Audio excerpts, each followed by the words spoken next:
হায়রে কি দিয়া বোঝাবো একটা মহিলা যার ঘরের ভিতরে কোনো সন্তান নাই, পুরুষটা এই দুইটা স্বামী স্ত্রী মহব্বতের সংসার চলতেছে। আপনারা আওয়াজ করে বলুন সন্তান দেওয়ার মালিক কে? এই আওয়াজে মানি না, জবান খুলে বলুন সন্তান দেওয়ার মালিক কে? হায়রে এই এমন কিছু সংসার আছে সন্তান হয় না দেখা পাশের ঘরের মানুষ ধিক্কার দেয়, এর লাগি তোর ঘরে সন্তান হয় না। যেই মহিলাটারে ধিক্কার দেয় এই মহিলাটারে কলজা ফাইটটা যায়। আল্লাহ মুখটা দেখাইতাম পারি না, আতর হোক লুলা হোক বুবা হোক, একটা সন্তান দিয়া মুখের মধ্যে হাসি ফুটাইয়া দাও, আমি সেটা মেনে নিব। আপনারা আওয়াজ করে বলুন সন্তান দেওয়ার মালিক কে? জুইনা লিন্নাসি হুব্বুশ শাহাওয়াত, জুইনা লিন্নাসি হুব্বু মিন, কি আয়াতটা কি জানেন? আল্লাহ রাব্বুল আলামিন নারীদেরকে অনেক সুন্দর করে বানাইছে। এই নারীদেরকে আমার আল্লাহ বলছেন তোমরা তোমাদের চেহারাটারে আর গলাটারে তোমরা সুন্দর করে সেভ রাখিও, আর তোমাদের মাঝে যেন শালীনতা থাকে। এই মহিলাটা বড় আবেদা ছিল, এই মহিলাটা বড় কানাতা ছিল, এই মহিলাটা বড় সাদেকা ছিল, এই মহিলাটা বড় সাবেরা ছিল। এমন আল্লাহওয়ালি, এমন পর্দানশীল, এই জন্য মেয়েটা সংসার ছেড়ে যায় নাই। আমার সমাজে তো 2 বছর সন্তান না হইলে স্ত্রী স্বামীকে দোষে, স্বামী স্ত্রীকে দোষে, এমন সংসার সমাজে আছে না নাই? এই জন্য মহিলাটা একদিন স্বামীকে নিয়ে বলতেছেন, স্বামী গো মন খারাপ করবেন না, সন্তান দেওয়ার মালিক হলো আমার আল্লাহ। এই আমার বাদরের বাবা, মহরম মাসে তাৎপর্য নিয়ে আলোচনা চলতেছে। ওই মুহূর্তে 1 বছর নয়, 2 বছর নয়, 1 যুগ পার হইয়া গেছে, কিন্তু সন্তান নাই। কিন্তু সন্তানকে কেন্দ্র করে স্বামী স্ত্রীর মধ্যে কোনোদিন ঝগড়া হয় নাই। একদম নির্বিঘ্নে সংসার সুন্দর করে চালাইতেছে। স্বামী নামাজ পড়তেছে, স্ত্রী নামাজ পড়তেছে। আপনারা আওয়াজ করে বলুন ইবাদতের মাধ্যমে যে দোয়া করা হয় ওই দোয়ার দাম আল্লাহর কাছে আছে না নাই? আছে? নামাজ পড়ে পরে আল্লাহর কাছে দোয়া করা লাগবে। ও বন্ধুরে আমার, আমি আস্তে আস্তে একটা সামাজিক আলোচনা তুললাম, এরপরে আমি একটা মূল পয়েন্টে যাব। একটু ধৈর্য ধরবেন, ধৈর্য না ধরে কেউ অস্থির হওয়া যাবে না। এমন একটা বিষয় তুললাম, দয়ার মালিক হলো আমার আল্লাহ। একদিনই স্বামীটা ডাক দিয়ে কই, শুনো শুনো, আমরা এতদিন আল্লাহরে ডেকেছি, আজকে আমরা গভীর রজনীতে আল্লাহরে মন মতো ডাকবো, মন মতো ডাকবো। আপনারা জবান খুলে বলেন মন মতো ডাকলে লাভ আছে না নাই? ও বন্ধুরে, স্বামী একটা নামাজের মুসল্লায় দাঁড়ায় গেছে, স্ত্রী আর একটা মুসল্লায় দাঁড়ায় গেছে। আজকে আমাদের সমাজের ভিতরে স্বামী স্ত্রী পাশাপাশি নামাজে দাঁড়ায় না, একজন এক রুম আর একজন আরেক রুমে, একজন গিয়ে হোটেলে চাইনিজ খায়, আরেকজন ঘরে বসে চুলার পরে ভাত খায়, কেউ কাহারও খবর নেয় না। এমন স্বামী স্ত্রী সংসার সমাজে আছে না নাই? আবার স্বামী স্ত্রী দুইজন গভীর রজনীতে নামাজে দাঁড়ায় গেছে। আপনারা বলুন ফরজ নামাজের পরে দোয়ার দাম আল্লাহর কাছে আছে না নাই? দুইজন সুন্দর করে নামাজ পড়লেন, নামাজ পড়ে আমার আল্লাহর কাছে দোয়া করলেন। দোয়া করার পর এবার ইন দি মিন টাইমে স্বামী স্ত্রী প্রস্তুতি গ্রহণ করলেন। 1টা মাস যখন পার হইয়া গেছে, স্ত্রীটা ডাক দিয়া কয়, স্বামী গো আমার দিক কেমন কেমন লাগে। এর দ্বারা প্রমাণ হইয়া যায় আমার আল্লাহ তাদের ডাক কবুল কইরা ফেলাইছি। আরো বড় করে বলেন না সুবহানাল্লাহ। প্রশংসা সবই কেবল তোমারই, একটু কোন খুশি হব। প্রশংসা সবই কেবল তোমারই, রব্বুল আলামিন দয়ালো মেহেরবান করুণায় পূরণ দয়ালো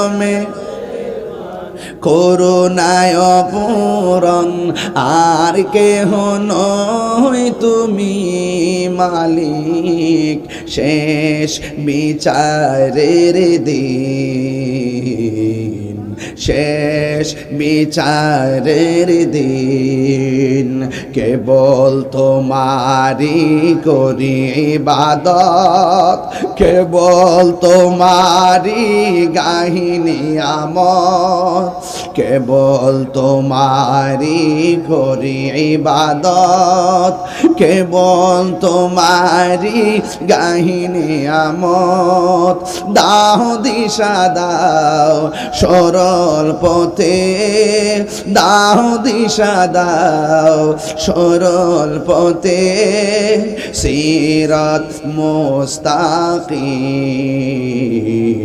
সিরাত মুস্তাকিম জোরে জোরে গিয়ে আল্লাহু আকবার বলা যাবে না একদিন নয় দুই দিন নয় 10 মাস 10 দিন হয়ে গেছে ওই মুহূর্তে আমার আল্লাহ এক যুগের পর একটা সন্তান দান করছি আপনারা বলেন ধৈর্যের ফল আছে না নাই আবার অন্য কোনো সন্তান নয় ছেলে সন্তান দান করে নাই আমার আল্লাহ তার একটা মেয়ে সন্তান দান করছে আমার দেশের ভিতরে মেয়ে সন্তান কইলে অনেকে রাগ করে আছে না নাই আঙ্গুর সমাজে গাল ফুলাইলা আঙ্গুর সমাজে কি কয় গাল ফুলায় হ্যাঁ মেয়ে যদি হয় তার মনটা খারাপ হয়ে যায় অথচ হাদিস শরীফের মধ্যে আছে আল্লাহ যখন খুশি হয় তখন বান্দার সংসারে কন্যা সন্তান দান করে ও বন্ধুরে কষ্ট হইতেছে এবার মেয়েটাকে মা খুঁজে পাইলেন জঙ্গলের পাশে সকালবেলা সূর্য উঠে গেছে গো সূর্য উঠে যাওয়ার পর এবার মেয়েটার মা পিছন দিক দিয়ে ডাক দিলেন এবার মেয়েটা ওড়নাটা গায়ের মধ্যে দিয়ে মায়ের চেহারা দিকে তাকাইলেন মেয়েটা ডাক দিয়া কয় মা গো তোমার চোখের মধ্যে কেন পানি দেখা যায় এবার মেয়েটার মা ডাক দিয়া কয় মা গো তুমি আমার চোখের মধ্যে পানি দেখলা কেমনে কই এই তো দেখতেছি তোমার চোখের মধ্যে পানি দর দর করে ঝরতেছে মেয়ের মা ডাক দিয়ে কয় মা তুমি না চোখে দেখো না হঠাৎ করে তুমি আমার দিকে তাকাইয়া কিভাবে আমার চোখের পানি তুমি দেখলাও এবার মেয়েটা ডাক দিয়ে কয় মা গো তুমি যদি আমার চোখের দেখার ব্যাখ্যা জানতে চাও তাইলে যেই গাছের গোড়ার ভিতরে আমাকে বসায়া দিয়া গেছিলা ওই গাছের গোড়ায় আমারে নিয়ে যাওয়া লাগবে এবার মেয়ের বাবা মেয়ের মা দুইজন তারে গাছের গোড়ার মধ্যে নিয়ে গেল এবার মেয়েটার মা ডাক দিয়ে কয় মা গো আপনি তুমি কিভাবে চোখ ভালো হয়ে গেল তোমার চোখের পরিবর্তনের রহস্য আমাকে বলো না মেয়েটা ডাক দিয়া কয় মা গো ও আম্মা জান আপনি যখন আমার চোখের ব্যথার জন্য অনেক ডাক্তার লাগাইলেন অনেক কবিরাজ লাগাইলেন কিন্তু আমার চোখের পরিবর্তন হয় না মা শেষ পর্যন্ত আপনি স্বপ্নে আদিষ্ট হইয়া আমার গাছের গোড়ায় নিয়ে আসলেন যখন আপনি চলে গেলেন ইন দি মিন টাইমে রাত্র যখন সন্ধ্যা পার হয়ে গেল এবার দিনে দিনে রাত্রটা গভীর হয়ে যাইতেছে কিন্তু আপনার আমার কাছে আসেন নাই এ মা হঠাৎ করে আমার কানের মধ্যে বাঘের গর্জন আসলো বল্লুকের গর্জন আসলো শ্রীগালের গর্জন আসলো আপনারা জবান খুলে বলেন যার কেউ নাই তার কে আছে আল্লাহ রাব্বুল আলামিন বলেন ওয়ালামু আন্নাল্লাহা মাআল মুত্তাকিন যার কেউ নাই তার আল্লাহ আছে তোমার ডানে বিপদ বামে বিপদ সামনে বিপদ পিছনে বিপদ তোমার অন্তরে যদি আল্লাহর ভয় থাকে আল্লাহর উপরে তাওয়াক্কুল থাকে দেখবেন তোমাকে আমার আল্লাহ অন্ধকার থেকে আলোর পথে নিয়ে আসবেন আমার আল্লাহ রাব্বুল আলামিন বলেন আল্লাহু ওয়ালিয়ুল আল্লাযীনা আমানু ইউখরিজুহুম মিনাজ-যুলুমাতি ইলান নূর। আল্লাহ রাব্বুল আলামিন তোমাকে অন্ধকার থেকে আলোর পথে নিয়ে আসবেন যদি আমার আল্লাহ তোমাকে বন্ধু হিসেবে গ্রহণ করে ফেলে। হ্যাঁ বন্ধুরে, এই মেয়েটা ডাক দিয়ে কয়, মাগো আপনি আমার এখানে বসায় গেলেন। চতুর্দিকে বাঘ বল্লুকের আওয়াজ। হঠাৎ করে আমি মনে মনে ভাবলাম আপনারও আমার পাশে নাই। এখন চতুর্দিকে বাঘ আসতেছি, আমি চোখে দেখি না, মনে হয় যেন বাঘে আমারে খাইয়া ফেলাইব। ওই মুহূর্তে আমি একমাত্র ভরসা করলাম একজনের উপরে। জবান খুলে বলেন তিনি কে? আল্লাহর উপরে ভরসা কইরা আমি উপরের দিকে আল্লাহ কইয়া ডাকটা দিছি, ও বাদইরের বাবা। আমি যখন ডাকটা দিলাম আমি দেখলাম হঠাৎ করে দুইটা পানির ফোঁটা আমার দুইটা অন্ধ চোখের উপরে পড়েছে। ও মা, দুইটা চোখের পানির ফোঁটা যখন আমার চোখের ভিতরে পড়ছে আমার চোখের অন্ধত্ব সাথে সাথে দূর হয়ে গেছে। এবার মেয়ে ডাক দিয়ে কয়, মা গো জ্বর নাই, বাদলা নাই, বৃষ্টি নাই, কোথায় থেকে পানির ফোঁটা এখানে পড়লো? কোনো ধরনের বৃষ্টি নাই, কুয়াশা নাই। আমি মেয়েটা ডাক দিয়ে কয়, মা গো আমিও তো বুঝলাম না। এই কথা বলার পর মেয়ের মা একটু গাছের দিকে তাকাইছে। গাছের দিকে তাকাইয়া দেখতেছেন গাছের একটা ডাল দেখা যায়, ডালের ভিতরে দুইটা চড়ুই পাখি দেখা যায়। চড়ুই পাখি ডালের মধ্যে বৈশা বৈশা দর দর করে চোখের পানি ফালায়া ফালায়া কাঁদতেছে। মেয়ের মা আর বুঝতে দেরি নেই,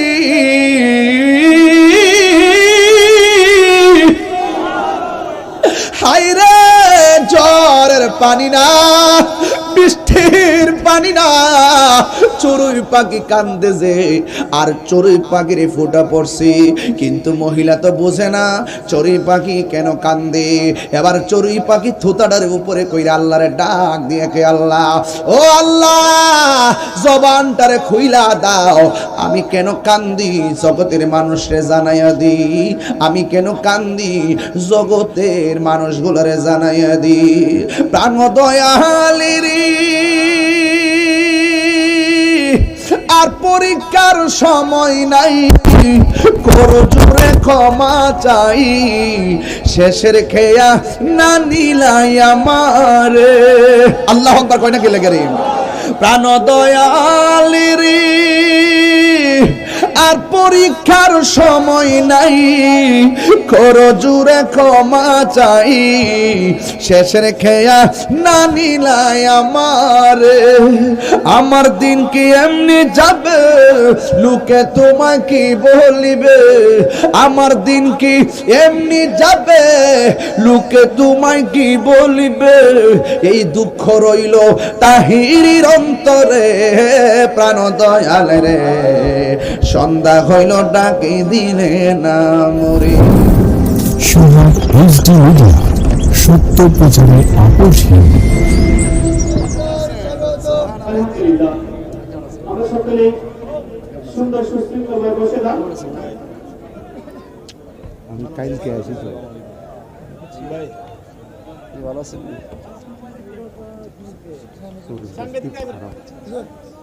সালাতু ওয়াসসালামু আলাইকা ইয়া রাসূলুল্লাহ।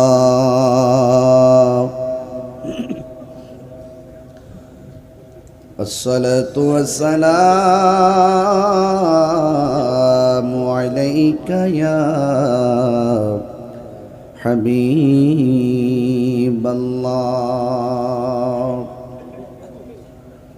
আসসালাতু ওয়াসসালামু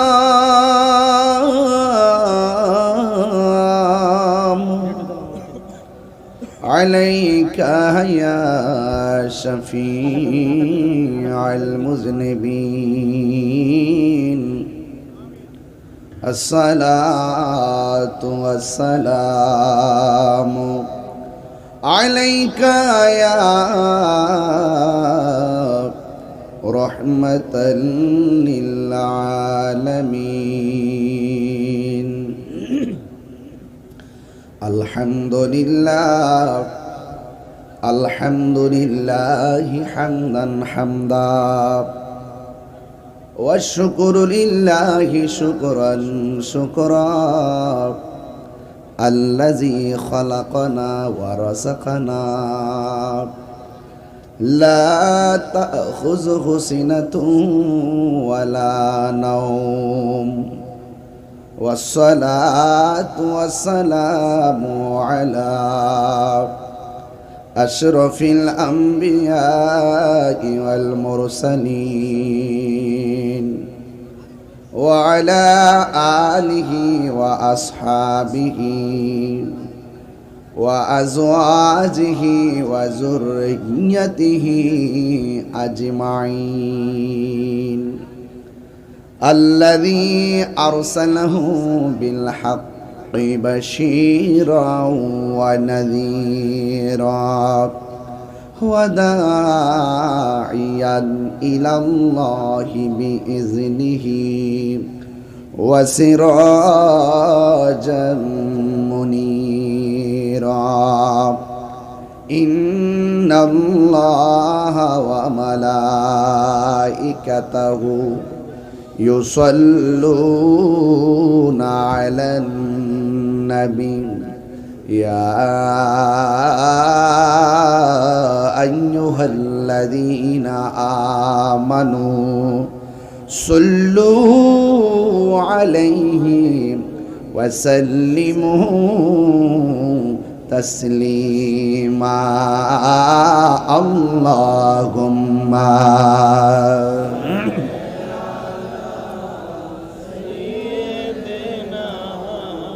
مولانا محمد وعلى آل سيدنا দরদ মাখা কণ্ঠে পড়ি আল্লাহুম্মা সাল্লি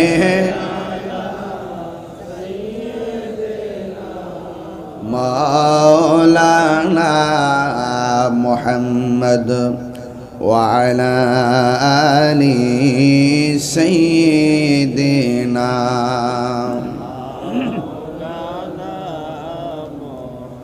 يا رسول الله حبيبي خالق تعتوي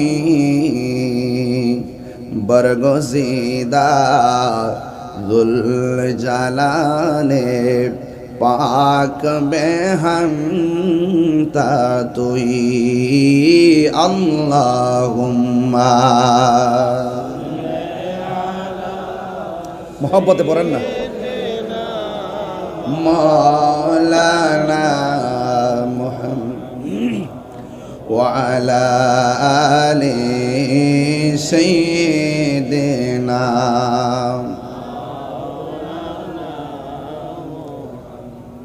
মুআজ্জাজ ওয়া মুকাররম কসবা উপজেলাধীন বাদর নূরে মদিনা সুন্নি সংগঠনের উদ্যোগে কবরবাসীর স্মরণে পঞ্চম বার্ষিক সুন্নি মহাসম্মেলনের সম্মানিত সভাপতি হযরতুল আল্লাহ মাওলানা রবিউল্লাহ সাহেব আমার পূর্বে দীর্ঘক্ষণ পর্যন্ত আলোচনা করেছেন আহলে সুন্নাতুল জামাতের মান্যবর কো চেয়ারম্যান আন্তর্জাতিক খ্যাতি সম্পন্ন মুফাসসিরে কোরআন বিশ্বের একাধিক রাষ্ট্র ভ্রমণকারী সুন্নিয়তের অনবদ্য দিকপাল আল্লামা আলহাজ মুশাররফ হোসেন হেলালি হুজুর মুজাদ্দিদি মুদাজ্জিলুল আলী উপস্থিত আছেন আজকের মাহফিলের বিশেষ আলোচক উস্তাজুল উলামা মেহারি উবাইদিয়া ফাজিল মাদ্রাসার সম্মানিত অধ্যক্ষ আল্লামা অধ্যক্ষ নুরুল ইসলাম খান ফারুকি সাহেব, সাংগঠনিক সম্পাদক আহলে সুন্নাতুল জামাত ব্রাহ্মণবাড়িয়া জেলা শাখা। বিশেষ মেহমান হিসেবে উপস্থিত আছেন স্নেহাস্পদ হযরতুল আল্লাহ মাওলানা মুফতি গোলাম আহমদ সাহেব। মঞ্চ বিশিষ্ট আছেন আপনাদেরই অত্যন্ত পছন্দের প্রিয় মানুষ শিপন চেয়ারম্যান মহোদয়, চেয়ারম্যান ভাই, যিনি যার সাথে আমার খুব হৃদ্যতা আন্তরিকতা, খুব মহব্বতপূর্ণ। এলাকার মানুষগুলো যখন আমার বাড়িতে গিয়েছেন আন্তরিকতায় এই মাহফিলটি আমি গ্রহণ করেছি। আলহামদুলিল্লাহ, বৈরী আবহাওয়ার মধ্যেও আল্লাহ পাক আমাদের সকলকে মাহফিলে এনেছেন, শুকরিয়া দান পড়ুন আলহামদুলিল্লাহ।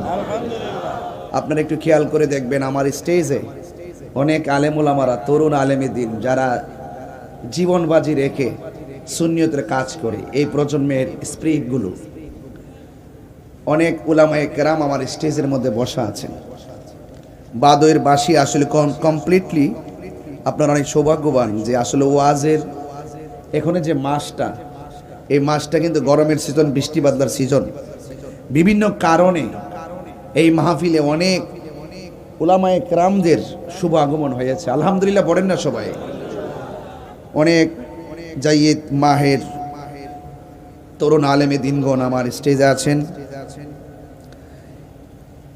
আমি সকলকে আমার পক্ষ থেকে অভিনন্দন, মোবারকবাদ জানাচ্ছি। এই বাদুর একটি ঐতিহ্যবাহী এলাকা, আর আপনারা আমি আপনাদেরকে আমার ব্যাপারে নতুন করে কি চিনাবো? আমি আপনাদের সন্তান, আমি যত কিছু হই আমি আপনাদের গিয়াসউদ্দিন, আপনাদেরই সন্তান। বিভিন্ন ষড়যন্ত্র আমার বিপরীতে আছে, কিন্তু আমি বিশ্বাস করি যদি আপনার দোয়া থাকে, আল্লাহ পাকের দয়া থাকে, কোনো কনস্পাইরেসি আমাদেরকে স্পর্শ করতে পারবে না। কারণ আমরা মুনাফিক না। আমরা কি না? মুনাফিক না। মুনাফিক এরা দুশ্মন। মুনাফিক কাফেরের চাইতো আরো খারাপ। দেখতে পুরো আল্লাহর ওলি, ভিতরের মধ্যে শয়তানি। ভিতরের মধ্যে কি? শয়তানি। এদের কাছে দেশ নিরাপদ না, ধর্ম নিরাপদ না। এজন্য আমি আপনাদের খেদমতে যতটুকু কথা বলবো আদবের সাথে বলার চেষ্টা করব। বিয়াদবি হলে ক্ষমা করবেন। কিছু ভাষা হতে পারে একটু কঠিন, আবার কিছু ভাষা হতে পারে অনেক মার্জিন। আমি চেষ্টা করব, হক কথা বললে তিতা লাগতেই পারে। হ্যাঁ, লাগতে পারে না ইনশাল্লাহ? হ্যাঁ, লাগতে পারে, তিতা লাগবেই। তবে সবার তিতা লাগবে না। কাহারও কাছে চিনি নয়, মধুর চাইতে আরো মিষ্টি লাগবে কথাগুলো, ঠিক কিনা বলেন? কারণ এটা মাসটা হলো জিলহজের মাস। কি মাস? জিলহজ মাস। জিলহজ মাসটা সমাপ্তি হইছে ওট, মহিষ, গরু, ছাগল, ভেড়া, দুম্বা, না? এগুলোই তো কুরবানির পশু নাকি? এই কুরবানির পশুর গলা থেকে রক্ত প্রবাহের মাধ্যমে এই জিলহজ মাসটা কি হয়েছে? শেষ হচ্ছে। কথা বলেন ঠিক কি না? এই মাসের পরে আরেকটি মাস যে আসবে, এটা মুহররম মাস। এই মাসটা শুরু হয়েছে আহলে বাইত রাসূল সাল্লাল্লাহু আলাইহি সাল্লামের গলা থেকে তাজা রক্ত প্রবাহের মাধ্যমে। তাই মানে একটা স্পিরিট মাস নিয়ে তো আমি ঠান্ডা কথা বলতে পারি না। ইসলাম জিন্দা হতা হ্যায় হর কারবালা কে বাদ। ইসলাম জিন্দা হয়েছে কারবালার মাধ্যমে। যুগে যুগে যখনই কোনো অপশক্তি ইসলামের নাম নিশানাকে মুছে ফেলার জন্য ষড়যন্ত্র করেছে, ঠিক ওই মুহূর্তে ইসলাম প্রেমিকরা, নবীর প্রেমিকরা তাদের গলার তাজা রক্ত দিয়ে ইসলামকে জিন্দা করেছেন। তো আমি যদি ওই সাহাবায়ে কেরামের আদর্শ হৃদয়ে ধারণ করি, আহলে বাইত রাসূল সাল্লাল্লাহু আলাইহি সাল্লামের আদর্শ হৃদয়ে ধারণ করি, তাহলে আমিও যদি ঘরের কোনায় বসে থেকে হবে না, আমাদেরকেও প্রয়োজনে রক্ত দিতে হবে, ঠিক কিনা বলেন? এখানে এই মাসটা, সামনে একটি মাস, এটা মুহররমের মাস। কি মাস? আমাদের মা বোনরা আজকে আসছে কিনা আমি জানি না। অনেক মা বোনরা মাহফিলে আসতে পারেন, প্রজেক্টের মাধ্যমে ওয়াজ শুনতে পারেন। আপনাদেরকে একটু উদ্বুদ্ধ করছি মুহররম নিয়ে। আমাদের সামনে আশুরা আছে না নাই? রোজা আছে না নাই? হয়তো রোজা রাখবেন 9-10 তারিখ, আর না হয় 10-11 তারিখ। কয় দিন? 2 দিন। কয় দিন? 2 দিন। একটা হাদিস বলবো, আপনাদের জ্ঞাতার্থে বলছি, যেহেতু সামনে আশুরা, মুহররমের মাস। রাসূল করিম সাল্লাল্লাহু আলাইহি সাল্লাম বলেছেন, আফদালুস সিয়ামি বাদা রমাদান শাহরুল্লাহিল মুহাররম। বলা হয়েছে যে আল্লাহ পাক রব্বুল আলামিন আমাদের জন্য যে রোজা দিয়েছেন, রমজান মাসে রোজা আছে না নাই? রমজানুল মুবারকে রোজার পরে সর্বোত্তম রোজা হলো আশুরা রোজা। বলেন কিসের রোজা? তাহলে এখন প্রস্তুতি নেবেন আপনারা। এরপরে বলা হয়েছে ওয়া আফদালুস সালাতি বাদাল ফরিদাতি সালাতুল লাইল। আমাদের সমাজে আল্লাহ প্রদত্ত আমাদেরকে 5 ওয়াক্ত নামাজ দিছে কি দেয় নাই?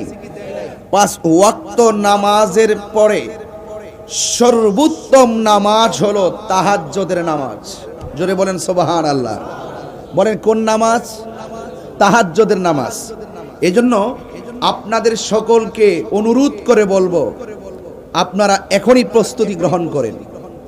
নামাজের কথা কেন বলছি, ইবাদতের কথা কেন বলছি? এই জন্য বলেছি, আজকে বাদরের মাঠ, আপনারা অসংখ্য মানুষ এসেছেন। অনেক মানুষ মনে মনে ভেবেছেন তাহিরি হুজুর তো অনেক ঝামেলা হয়, আবার আসে কি না, একটা দুদুল্যমান অবস্থা। আমাকে অনেকে ফোন দিয়েছেন, সবার ফোন তো আর ধরা সম্ভব না। অনেকে জানতেও চেয়েছেন আমি আসবো কিনা। আমি আপনাদের মাঝে এসেছি, তবে অনুরোধ করে বলবো, এই যে মাঠ, এখানে যে সবাই এসেছেন, কেউ হয়তো আমার কথা ধারণ করবেন, কেউ হয়তো আমার কথাকে কোট করবেন, কেউ হয়তো মনে মনে ভাববেন যত ভালো কথাই বলুক আমরা তাহির হুজুরকে পছন্দ করি না, এই জন্য আমরা ভালো কথা মানবো না। এরকম লোক সমাজে আছে কিনা বলেন? আরে ভাই, আপনার মন মানসিকতা এত নিচু হলো কেন? আরে একটা রিকশাওয়ালাও যদি হক কথা বলে তার কথা মানতে আমরা বাধ্য। কথা বলেন ঠিক না ঠিক? একটা রাস্তার ছেলেও যদি হক কথা বলে, সত্য কথা বলে, এই কথা মেনে নেওয়ার নামই হলো মুসলমানিত্ব। কথা বলেন ঠিক না ঠিক? আমাদের সমাজের মানুষ দূরত্ব তৈরি করতে পছন্দ করে বেশি। আমরা ম্যানেজ করে কাজ করি। আমরা বড় আশাবাদী, আমরা এখনো আশাবাদী যে এই দেশ যদি শান্তির নিকেতন বানাতে হয়, দেশের প্রত্যেকটা মানুষের হৃদয়কে যদি আলোকিত করতে হয়, 100% কারবালার চেতনা লাগবে। হাত তুলে বলুন ঠিক না ঠিক কিনা বলেন? কারবালার চেতনা যার হৃদয়ে থাকবে সে কোনোদিন মুনাফিক হতে পারে না।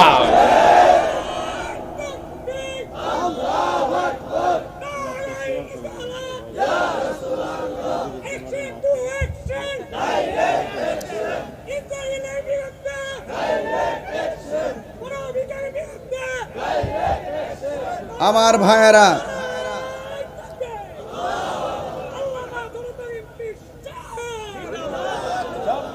মারহাবা বলেন।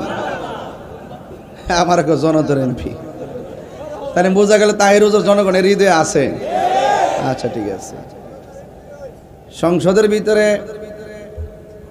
যারা কথা বলেন তো তারা কথা বলছেনই, তবে আমরা থাকলে আর একটু ভালো করে সত্য কথা বলতে পারতাম। কিছু মুখোশধারী লোকও সেখানে আছে। আমার ভাইয়েরা, আমরা কি ইয়াজিদি না হুসাইনি? এই আওয়াজগুলো বড় করে বলবেন, খুব প্রাসঙ্গিক আওয়াজ। বলে আমরা কি ইয়াজিদি না হুসাইনি?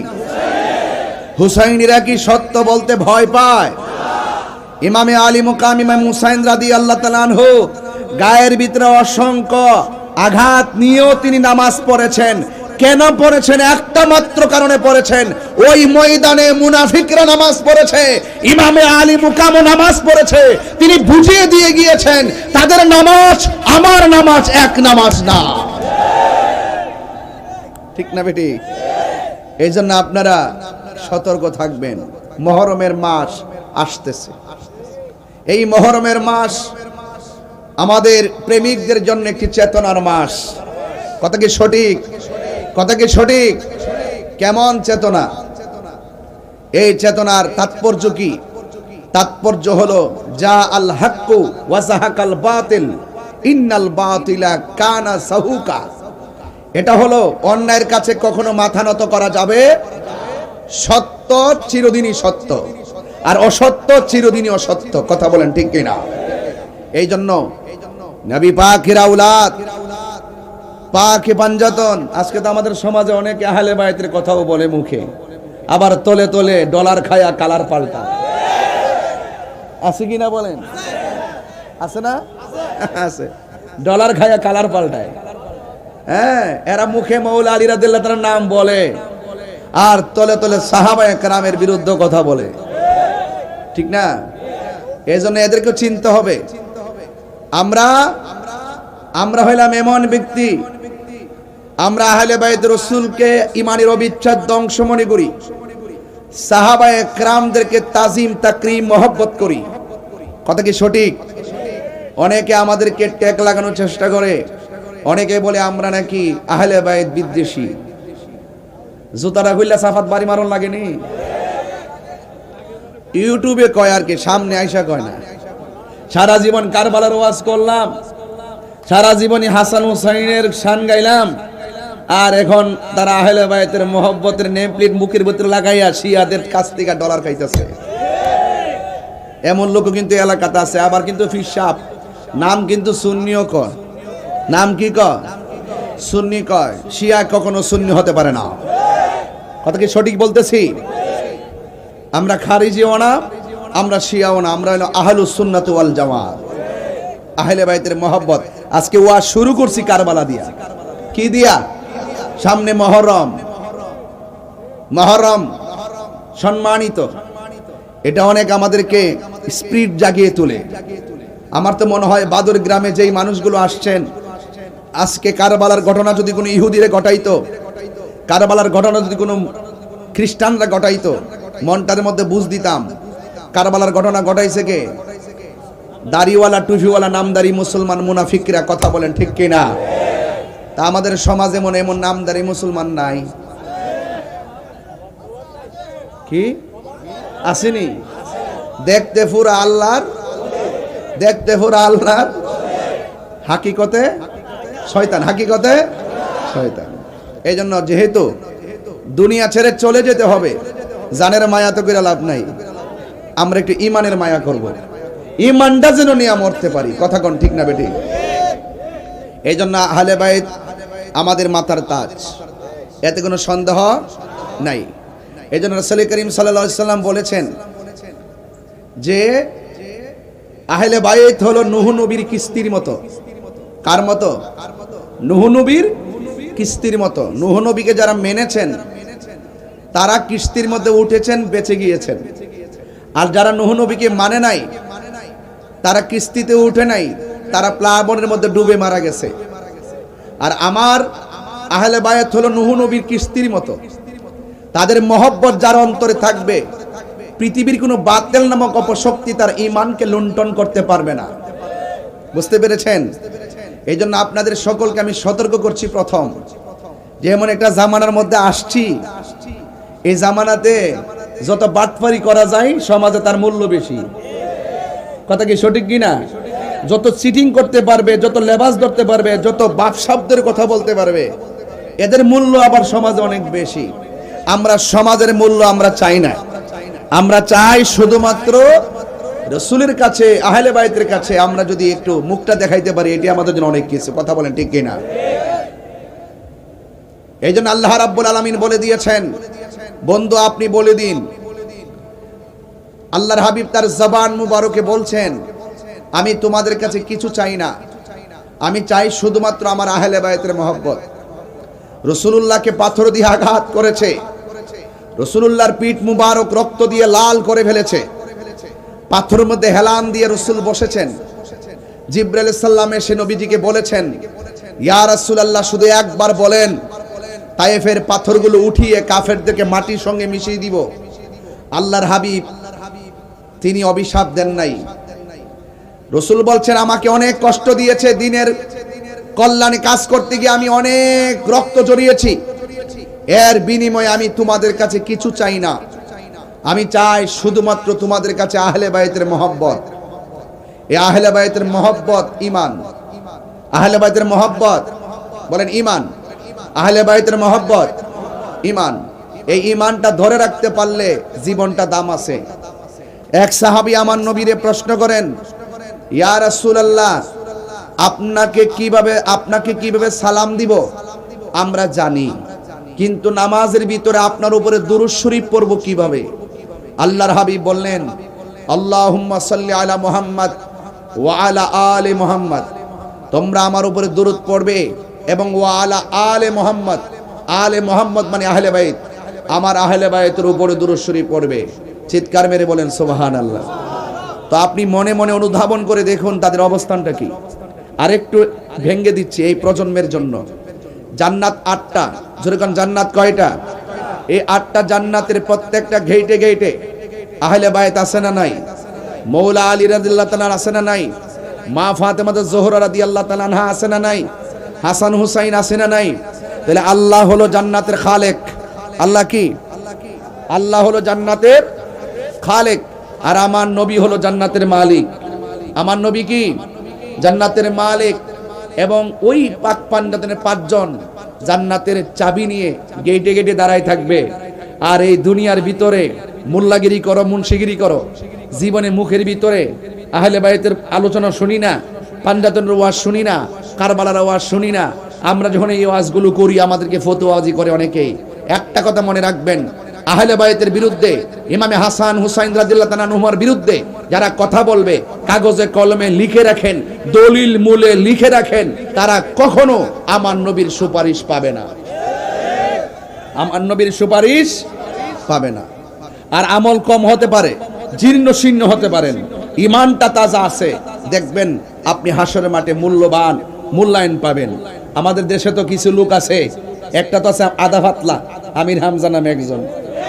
এত এটা আধা ফাতলা, এটা মেন্টাল হয়ে গেছে কেন? এইটা যে কি কয় কি না হ্যাঁ নিজেই জানে না।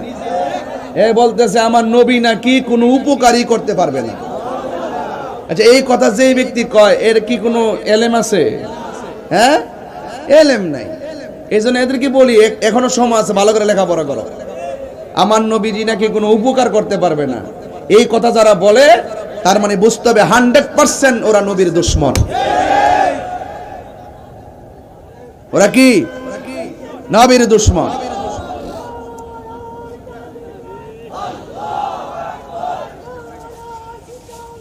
আরে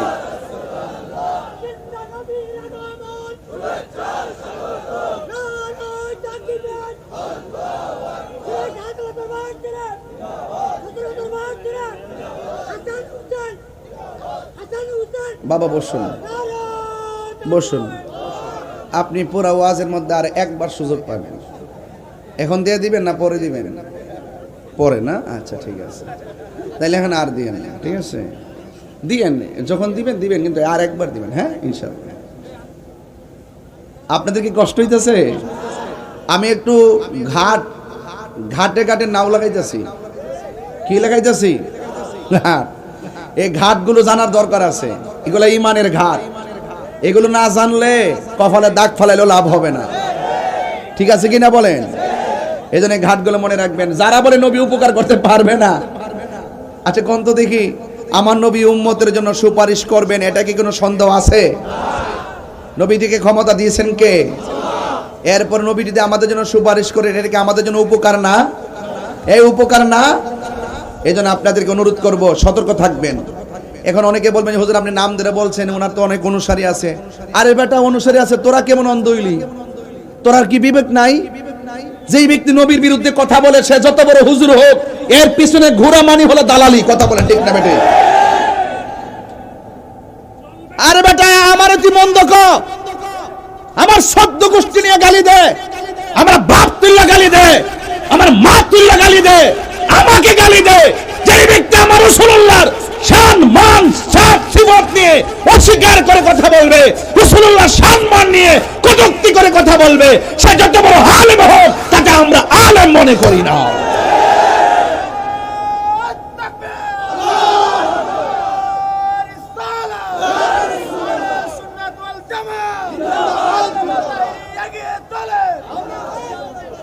তাইলে বলুন তো দেখি, নবীর চাইতে সৃষ্টি জগতে কেউ কি আর বড় আছে? এখন বলবেন হুজুর এখনই আইসাই যে তো উল্টা পাল্টা মনে করছেন, শুরু করছেন। বেটা ময়রা দেখ, কবরে যায় আলো দেখবা নবী ছাড়া বান্ধব কেউ নাই। বেটা হাসর মাঠে উঠতালো দেখবি নবী ছাড়া আপন কেউ নাই। জাহান্নামের উপরে যখন পুলসিরাতটা কায়েম হবে, ওই ঘাটে যাইয়া দেখো আমার মুস্তাফা ছাড়া আপন কেউ নাই। আর তুমি সেই নবীরে গালি দিয়া বলবা আমি বড় হুজুর। আমার কাছে কি তোমার টাইম আছে? খবরদার, এখনো সোজা লেস্টারে টান দিছি, ফাত্তর দিয়া বাইন্দা দিয়া সরিষার তেলটা টান দিলাম, কুত্তার মতন যাতে আবার না বেহাও।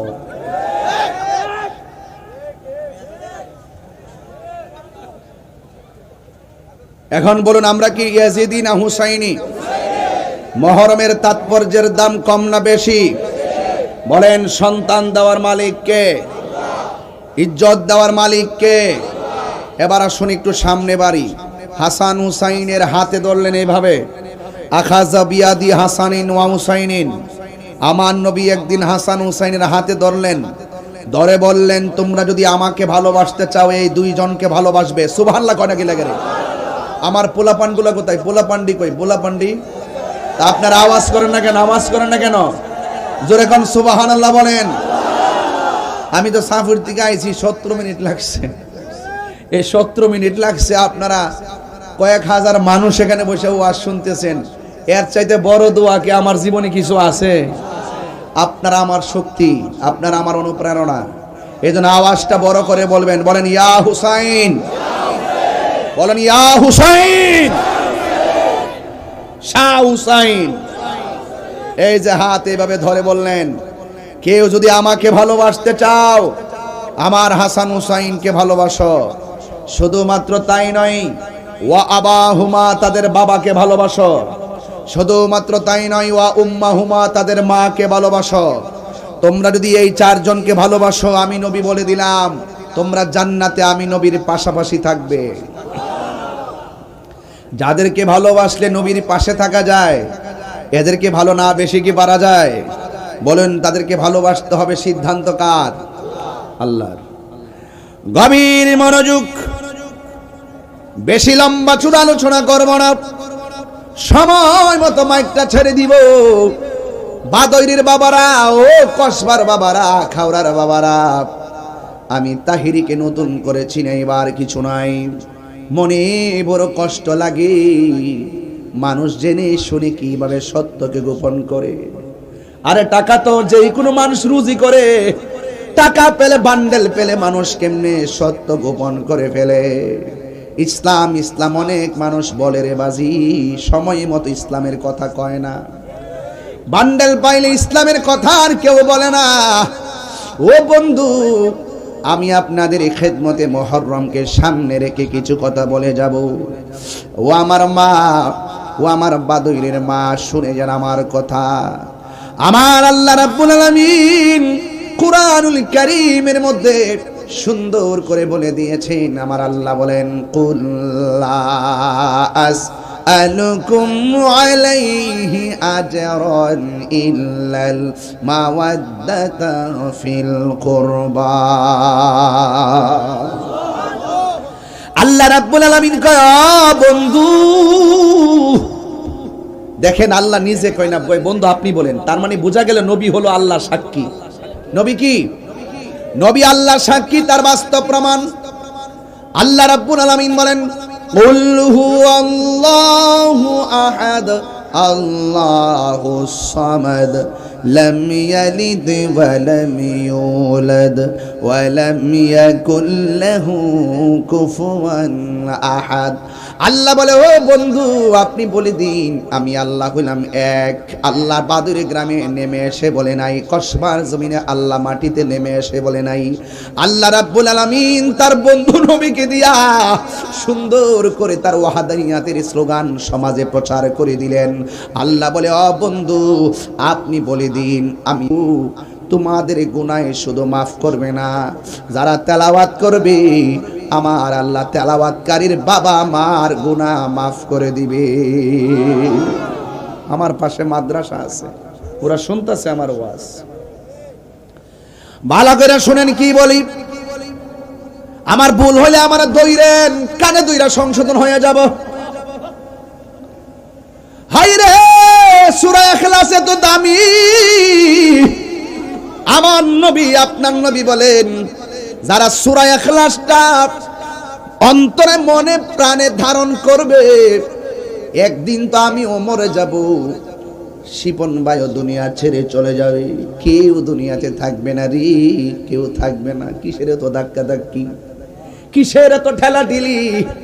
আরে আমিও তর্ক করছি, তুমিও তর্ক করছো। তর্ক করতে করতে মানুষ একদিন দুনিয়া ছেড়ে চলে যাচ্ছে। যদি পারেন সংশোধন হয়ে যান, যদি পারেন একসঙ্গে বসে সংশোধন হয়ে যান। অনুরোধ। আল্লাহর হাবিব সাল্লাল্লাহু তাআলা আলাইহি ওয়াসাল্লাম বলেন, উম্মত কেউ যদি মহব্বতের সাথে সূরা ইখলাস তেলাওয়াত করে, আর একদিন যদি মানুষটা মারা যায়, মারা গেলে বাদুরের কত মানুষ তাহিরির জানাজায় গিয়ে শরীক হবে, শিপন ভাইয়ের জানাজায় তাহিরির মতো কত মানুষ আসবে, অধ্যক্ষ নুরুল ইসলাম খান শাহীন সাহেবের জানাজায় কত মানুষ আসবে। আল্লাহর হাবিব বলে, মানুষ মারা গেলে মানুষ জানাজায় যায়, কিন্তু যারা সূরা ইখলাসটারে মহব্বত করে তেলাওয়াত করবে, তার জানাজায় মানুষ তো আসবেই আসবে, কিন্তু তার জানাজার ভিতরে সূরা ইখলাসকে মহব্বত করার কারণে আমার আল্লাহ আসমান থেকে জিবরাইল আর মিকাইলকে তার জানাজার মধ্যে পাঠাইয়া দিবি। এই সূরাটা কি খুব বড় সূরা বলছি ভাই? আমি কি খুব বড় সূরা বলছি? একটু পড়েন না আমার সাথে দরদ লাগাইয়া। কুল হুয়াল্লাহু আহাদ আল্লাহুস সামাদ লাম ইয়ালিদ ওয়া লাম ইউলাদ ওয়া লাম ইয়াকুল লাহু কুফুয়ান আহাদ। আমার বাদইরের বন্ধুরা, সাম্বারি নিম্বারি রাইতলা কাইতলা ও মন্দারপুরের বাবা, যত জায়গা থেকে এসেছেন সাম্বারির বাবা শুনে যান। আমার নবী আপনার নবী বলেন, কেউ যদি ফজরের নামাজের পর 10 বার সূরা ইখলাস পড়ে, কেউ যদি মাগরিবের নামাজের পর 10 বার সূরা ইখলাসটা পড়ে, আর ওই লোকটা একদিন যদি মারা যায়, আমার আল্লাহ তারে হাসরের ময়দান যেদিন কায়েম হয়ে যাবে, জাহান্নামের গেট, জাহান্নামের উপরে যেই দিন পুলসিরাতটা কায়েম হবে রে, ওই পুলসিরাতটা পাড়ি দিয়া জান্নাতে ঢুকাইয়া মাগরিবের নামাজের পরে 10 বার যারা সূরা ইখলাস পড়ে, ফজরের নামাজের পরে যারা 10 বার সূরা ইখলাস পড়ে, আমার আল্লাহ ওই ইখলাস তেলাওয়াতকারীর জন্য জান্নাতে বালাখানা বানায়া দিবে। এই জন্য আমার যুবক ভাইরা, আল্লাহ কয়, ও বন্ধু আপনি বলে দিন, আমার আল্লাহর হাবিব বলে, উম্মত রে, আমি তোমাদের কাছে কিছুই চাই না, আমি চাই শুধুমাত্র আমার আহলে বাইতের মহব্বত। মহব্বতটা কেমন করা লাগে আমার কাছ থেকে শুননা যান। এ আমার মা, মাগো মা, অনুরোধ করে বলে দিয়ে যায়, আজকের মাহফিলটা জানতেন মাহফিল মনে করবেন না। শাহাদাতে কারবালার মাসটাকে সামনে রেখা মুহররমের তাৎপর্য নিয়ে আলোচনা শুরু হয়ে গেল। এই পৃথিবীর ইতিহাসে এমন একটা নারী, ওই নারীটা আমার আল্লাহকে বড় মহব্বত করত, আমার নবীজিকে বড় মহব্বত করত। ও যুবকের দল, এই মহব্বতের মূল্য আল্লাহর কাছে অনেক বেশি। আমার নবী আপনার নবী রাহমাতুল লিল আলামিন বলেছেন, দায়ুস কোনোদিন জান্নাতে যাবে না। এই জন্য মা, দায়ুস হওয়া যাবে না। সুকেজের ভিতরে শাড়ি কাপড় রাখতে রাখতে রাখতে রাখতে 2টা 3টা শাড়ি কাপড় দিয়া তোমার সুকেশটারে ভরপুর করে ফেলেছো, একটা বার ভাবলা না এই রঙিন শাড়ি তোমার চিরদিনের ড্রেস হবে না, চিরদিনের ড্রেসের রংটা হবে সাদা। এটার নাম হলো কাফনের কাপড়। ওই দিন হিসাব মিলাইয়া দেখলাম, আতর লোবান আর গোলাপ জল আর কাফনের কাপড় সব মিলাইয়া 1100 টাকা, 1200 টাকা, 1400 টাকা লাগে। শেষ সরঞ্জাম তোমার জন্য 1400 টাকা লাগলো।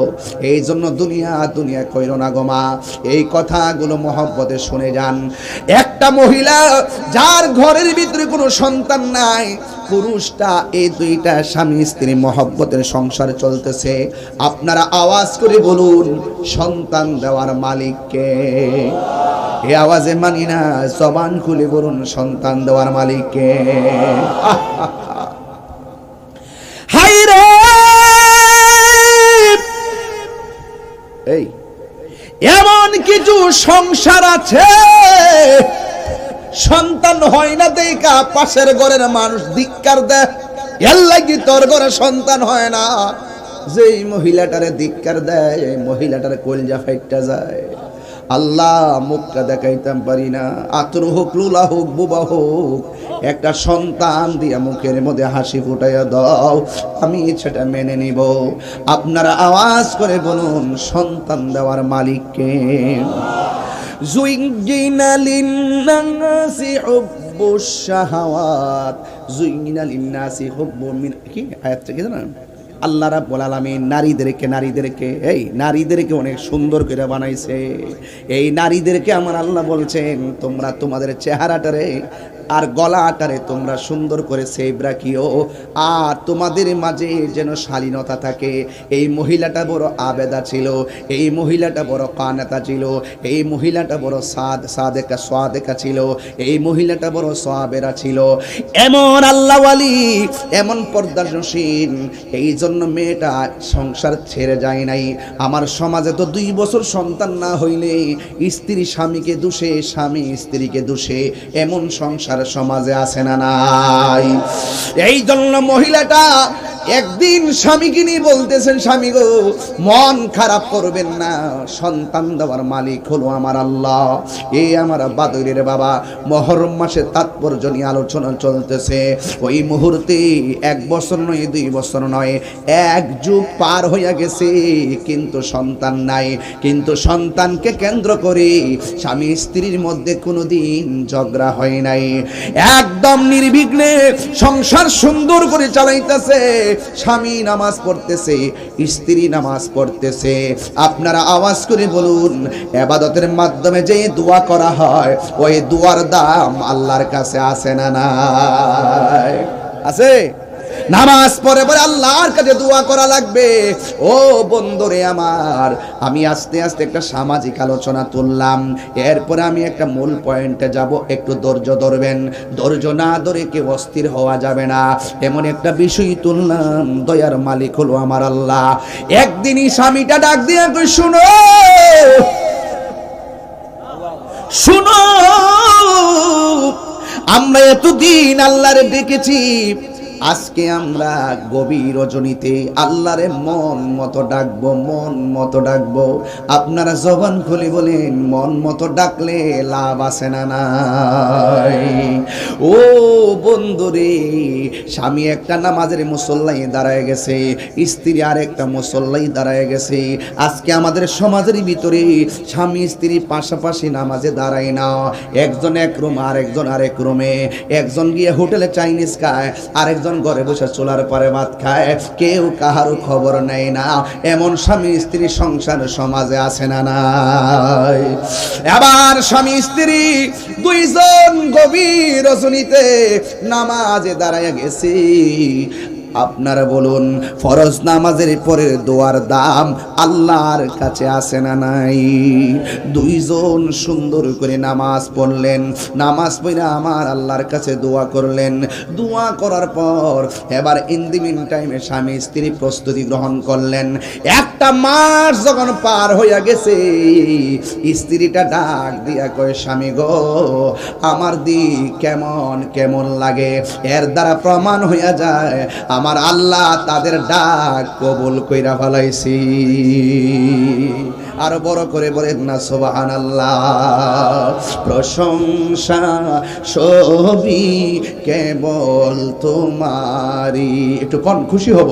প্রশংসা সবই কেবল তোমারই, রব্বুল আলামিন, দয়ালো মেহেরবান, করুণায় পূরণ, দয়ালো করুণায় পূরণ, আর কেহ নয় তুমি মালিক, শেষ বিচারের দিন, শেষ বিচারের দিন, কেবল তোমারি করি ইবাদত, কেবল তোমারি গাহিনী আমত, কেবল তোমারি করি ইবাদত, কেবল তোমারি গাহিনী আমত। দাও দিশা দাও সরল পথে, দাও দিশা দাও সরল পথে, সিরাত মুস্তাকিম, সিরাত মুস্তাকিম। জোরে জোরে গিয়ে আল্লাহু আকবার বলা যাবে না? একদিন নয় 2 দিন দিন নয়, 10 মাস 10 দিন হয়ে গেছে। ওই মুহূর্তে আমার আল্লাহ এক যুগের পর একটা সন্তান দান করছি। আপনারা বলেন ধৈর্যের ফল আছে না নাই?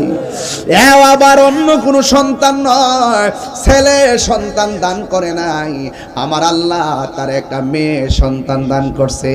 আমার দেশের ভিতরে মেয়ে সন্তান হইলে অনেকে রাগ করে আছে না নাই? আঙ্গ সমাজে গাল ফুলাইলা, আঙ্গ সমাজে কি কয়? গাল ফুলায়। হ্যাঁ, মেয়ে যদি হয় তার মনটা খারাপ হয়ে যায়। অথচ হাদিস শরীফের মধ্যে আছে, আল্লাহ যখন খুশি হয় তখন বান্দার সংসারে কন্যা সন্তান দান করে। আরো জোরে কন্যা সুবহানাল্লাহ। আজকে বৃষ্টি হওয়ার জন্য কত মানুষ দোয়া করছে। হ্যাঁ আছে, অথচ আমরা বৃষ্টি আইলে আরো খুশি, কারণ আল্লাহ যখন খুশি হয় তখন বৃষ্টি নাজিল করে। আজকে খবর নিয়ে দেখেন বাদুরের প্রতি ঘরে ঘরে মুরগি জব করতেছে। ওই যে মেহমান টেমান আইছে, হ্যাঁ জিয়াইতেছে, না না তুলে ঈদ উপলক্ষে অনেকে আইছে। আল্লাহ যখন খুশি হয় বান্দার বাড়িতে মেহমান পাঠায়, এর চাইতে যখন খুশি হয় তখন আল্লাহ আসমান থেকে বৃষ্টি নাজিল করে। তার চাইতে যদি বেশি খুশি হয় আমার আল্লাহ বান্দার ঘরে কন্যা সন্তান দান করে। আরো বড় করে কন্যা সুবহানাল্লাহ। তাহলে এই মহিলাটার ঘরে 12 বছর পরে যে সন্তানটা হয়েছে, এই সন্তানটা হইল কন্যা সন্তান। এও আবার কন্যা সন্তান হয়েছে, চোখ খুলে না, অন্ধ সন্তান হয়েছে। কি সন্তান? অন্ধ। আচ্ছা যাই হোক, মহিলা মনে মনে কয় ল্যাংরা হোক কানা হোক যাই হোক, আল্লাহ তো 12 বছর পরে আমার একটা সন্তান দিছে, কিন্তু মেয়েটা যত বড় হইতেছে তার চোখের মধ্যে ব্যথা আরো বেশি বাড়তেছে। ব্যথা কি? ব্যথা আরো বেশি বাড়তেছে। এখন অনেক কবিরাজ লাগায় কিন্তু তার চোখ ভালো হয় না। আপনারা বলুন তো দেখি, সন্তান যদি মায়ের সামনে ব্যথায় যন্ত্রণায় কান্না করে, এই পৃথিবীর কোনো মা বাবা কি এটা বরদাস্ত করতে পারে? যে কোনো কিছু হোক, মার ব্যথা মা সহ্য করতে পারে। সন্তানের পায়ে একটু নখের মধ্যে কুড়ি হইছে, রাত্রেবেলা ব্যথা করতেছে, দেখবেন মা ঘুমায় না সন্তানের কারণে। সন্তানের পেটে ব্যথা হয়েছে, মা ঘুমায় না। সন্তানের চোখের ভিতরে ব্যথা, মা ঘুমায় না। অনেক ওষুধ সেবন করাইছে, অনেক কবিরাজের কাছে গেল, কিন্তু চোখ ভালো হয় না। ইন দি মিন টাইমে এবার স্বামী ডাক দিয়ে শোনো না, 12 বছর পরে আল্লাহ পাক আমাদেরকে সন্তান দিয়েছেন, যেই প্রক্রিয়ায় আল্লাহকে ডেকেছি, এবার চলো আমার মেয়ের জন্য আল্লাহর কাছে একটু ফরিয়াদ করি, দেখি আল্লাহ নি কোনো মেয়ে আমার কোনো ফয়সালা করেন। এবার রাতের বেলা স্বামী স্ত্রী দুইজন আল্লাহর কাছে 2 হাত বাড়াইয়া রাতের বেলা ঘুমিয়ে গেছে। ঘুমের ঘরে স্বপ্নে দেখতেছে, এ আল্লাহর বান্দা বান্দি, তোমার মেয়ের চোখ যদি ভালো করতে চাও, তোমার বাড়ির পাশে যে জঙ্গল আছে, জঙ্গলের মধ্যে যে বড় গাছটি আছে, গাছের গোড়ায় নিয়ে যাও, গিয়ে দেখবা তোমার মেয়ের চোখের ডাক্তার সেখানে আছে। এবার স্ত্রী স্বামীকে ডাক দিয়া কয়, স্বামী আমি তো গত রাত্রে এই স্বপ্ন দেখেছি, আপনি কি বলেন? কয় না ঠিক আছে, উসিলা করতে অসুবিধা নাই। আমরা উসিলা মানি কি মানি না? জোরে কেন আমরা উসিলা মানি কি মানি না? আঙ্গ দেশে অনেক আছে উসিলা মানে না। আমরা কেন আল্লাহর ওলির দরবারে যাই, এই জন্য অনেকে আমাদেরকে মাজার পূজারি বলে গালি দেয়। কথা কোন ঠিক আছে নি? অনেকে আমাদেরকে গালি দেয়, আমরা মাজারে গিয়া কি করি? আমরা নাকি মাজারে গিয়া পূজা করি। আচ্ছা বলুন তো দেখি, মাজার কি জিয়ারতের জায়গা না পূজার জায়গা? জিয়ারত করা কি হারাম না সুন্নত? আরে বড় করে কোন না, হারাম না সুন্নত? এই সুন্নত পদ্ধতিকে যারা পূজার সঙ্গে তুলনা করে, তাদের ঈমান কি আছে না গেছে? এই জন্য বলবো, লাগাতার বলবেন না। অনেকে বলে আমরা গিয়ে মাজারে সেজদা করি। আপনারা কি দেখেছেন আমরা কখনো মাজারে সেজদা করেছি? আপনারা কি দেখাইতে পারবেন যে সুন্নিরা কোন মাজারে গিয়ে সেজদা করেছে? কোন জায়গায় কোন মাজারের ভিতরে কে বা কারা হঠাৎ করে আপ্পা দিয়ে হইরে গেছে গা, হে কি লেগে পড়ছে পাগল, হে গেছি গাছ না কি লেগে পড়ছে, হ্যাঁ এর ব্যাখ্যার কাছ থেকে নও না কি লেগে যায় পড়ছে। আমরা কোনো সময় মাজারে গিয়ে সেজদা করি না। আমরা লাগাতার বলে কিছু হইলো আমরা মাজার পূজারি, আমরা মাজার পূজারি, এইভাবে এমন ভাবে ট্যাগ দেওয়া শুরু করে। আচ্ছা মাজারের মধ্যে 2-1 যাই গিয়া, মাজারের ভিতরে 2-1 যাই যায় যদি কোনো সমাজ বহির্ভূত কোনো কাজ করে, এটা হলো বিচ্ছিন্ন একটা ঘটনা। এগুলো আমরা সমাধান করব। কথা কোন ঠিক না বেটে? কিন্তু লাগাতার যখন পুরা সুন্নি অঙ্গনকে মাজার পূজারি বলে ট্যাগ দিবেন, এর দ্বারা আপনাদের সঙ্গে আমাদের দূরত্ব কি কমবে না আরো বাড়বে? আরো কমবে না বাড়বে? প্রতিহিংসার বশবর্তী হয়ে মিথ্যা অপবাদ দেওয়ার শাস্তি কতটুকু এটা তো আপনারা ভালো করে জানেন। মাথা ব্যথা হয়েছে বলেই গলা কেটে ফেলে দিয়েন না। আমাদের সমাজে অনেক মাদ্রাসার ভিতরে তো অনেক ধরনের অপ্রীতিকর ঘটনা ঘটে, ঘটে কি ঘটে না? তাই বলি কি আমরা মাদ্রাসা ভাঙ্গালামো? তাই বলি কি মাদ্রাসা ভেঙে ফেলতে হবে? এটা বিচ্ছিন্ন ঘটনা করতে পারে, শাস্তি দিতে হবে, তাদেরকে আইনের আওতায় আনতে হবে। এক কথা কোন ঠিক না বেটে? আপনি হুট করে জানগা মাজার ভাঙবা লেগে সাহস তো কম না, ঠেঙ্গের নালা কিন্তু ভেঙ্গালামো। কেল্লা আবার মাজারের মধ্যে আয়া যাও, ঠেঙ্গের গোড়ে কিন্তু থাকতো না, কয়ে দিলাম। এগুলো করতে করতে করতে খাইতে খেতে ফেট আয়, আর কইতে কইতে মুখ খায় তাহের কিন্তু এই দেশে বাইজ্ঞা যাও না, ফিরান না, একটা কথা কয়া দিলাম, সাবধান কয়া দিলাম। হ্যাঁ, কোন ধরনের কোনো মাজারে যদি কোনো অসামাজিক কাজ হয়, আমরা সেটা অসামাজিক কাজ প্রতিরোধ করবো। কোনো মাজারে যদি শরীয়ত বহির্ভূত কাজ হয়, তোমরা আমরা সবাই মিললে সেটা প্রতিহত করব। কিন্তু ঢালাও ভাবে আল্লাহর ওলির মাজারকে ভাঙার জন্য নির্লজ্জ যারা আসবে, তাদের ঠ্যাং ভেঙে বুড়িগঙ্গায় ভাসায় দিবেন ইনশাআল্লাহ।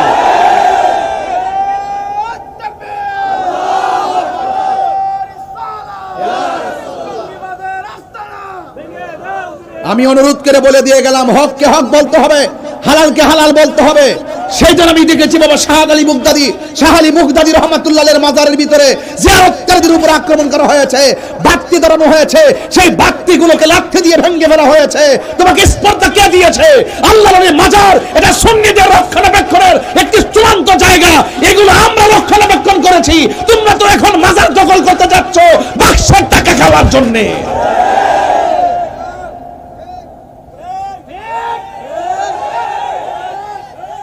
আমি সবাইকে বলছি না, যারা যায় তাদেরকে বলছি। বাবা শাহপরার মাজার যখন ভাঙতে গেছে, তখন আমি বুঝতে পারছি ওরা ইবনু আব্দুল ওহাব নজদির প্রেতাত্মা। এই দেশে ইসলাম আনছে কারা? আরে কথা কোন ইসলাম আনছে কারা? তো ওলি আল্লাহদের মাজার ভাঙলে কি আর কিছু থাকে? সাহসটা কত? এই কনসেপ্ট মাথায় ঢুকছে কিভাবে? ওই ঢুকছে ইবনু আব্দুল ওহাব নজদির প্রেতাত্মার লাইন হয়ে এদিকে ঢুকছে। আমি সাবধান বলে দিলাম, সতর্ক করছি আপনাদেরকে, এই দেশে ওলি আল্লাহর বিরুদ্ধে অবস্থান নেবেন, খুদাই গজব মাথার উপর এসে পড়ব। পলাইবার জায়গা পাইতেন না, আসমান থেকে এমন গজব আইব, এই গজবে সব বাইসা যাবে। কথা কোন ঠিক না বেঠিক?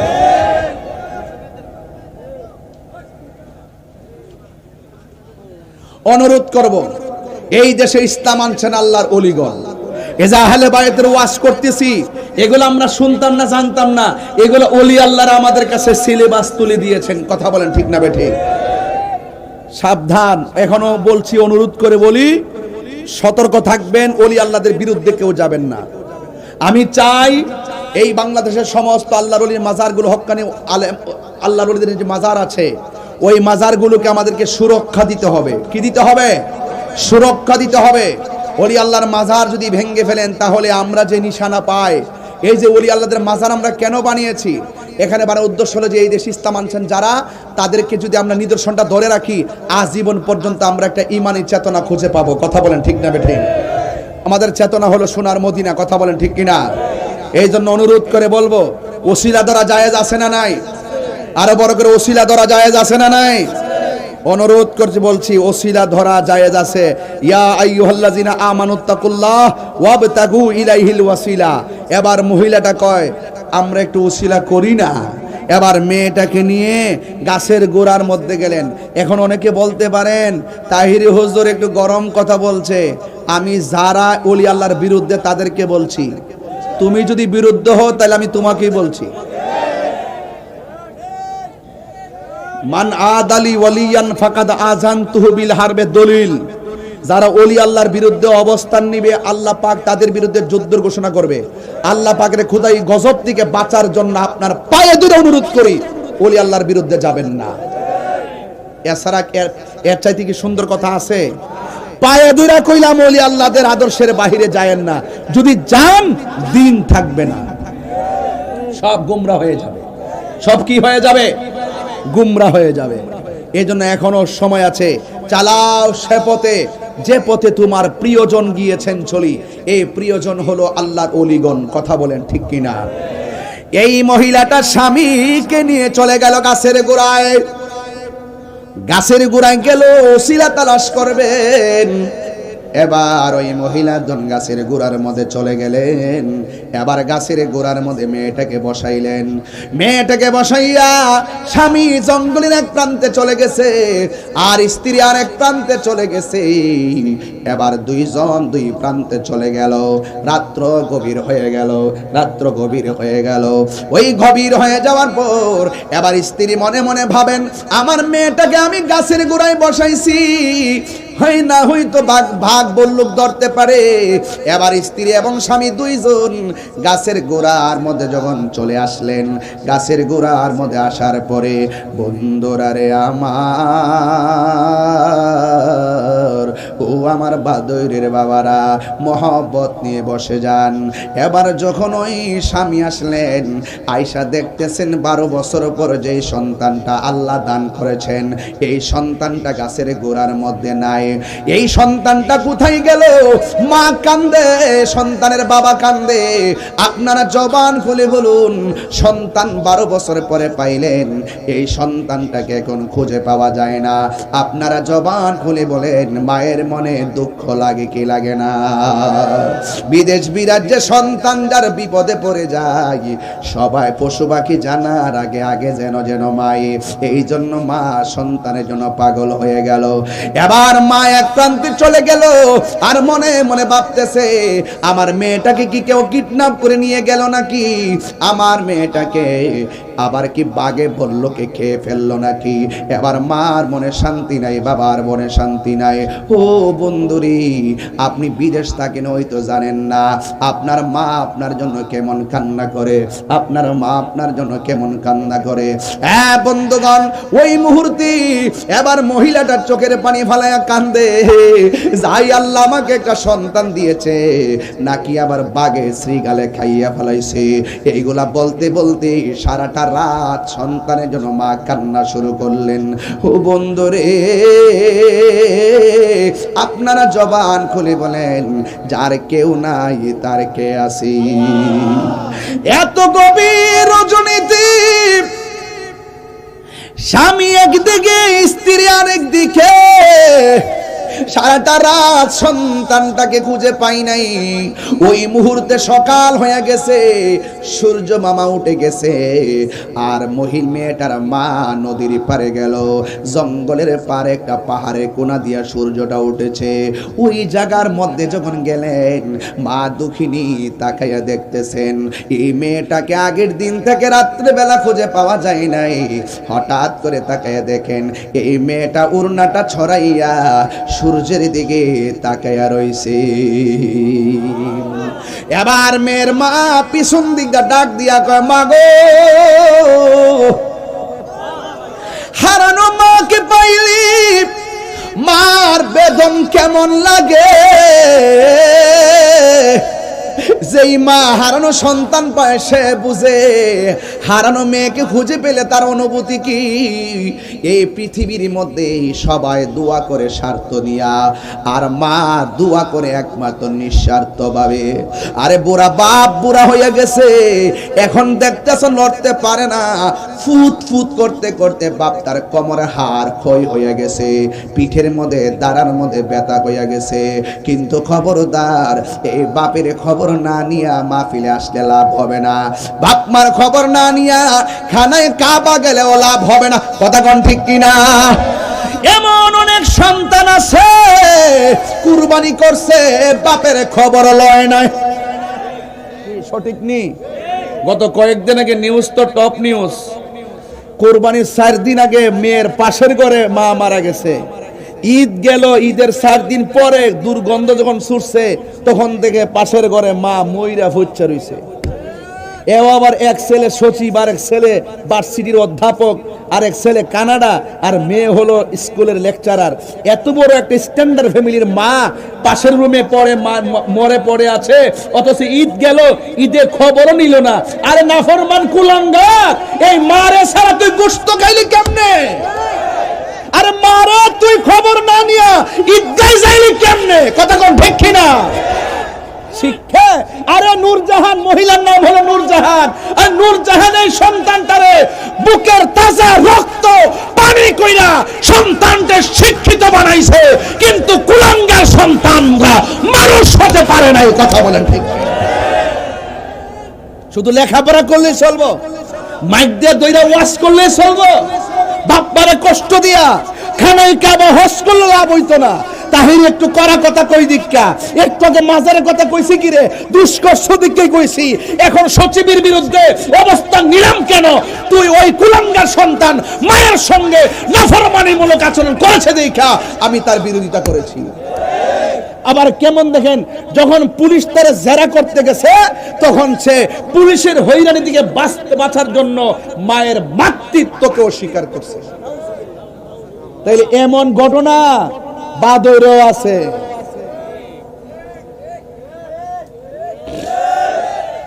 এমন ঘটনা ব্রাহ্মণবাড়িয়াও আছে। এমন ঘটনা প্রতি সমাজে সমাজে ঘটতেছে, কিন্তু আমরা বুঝতেছি না।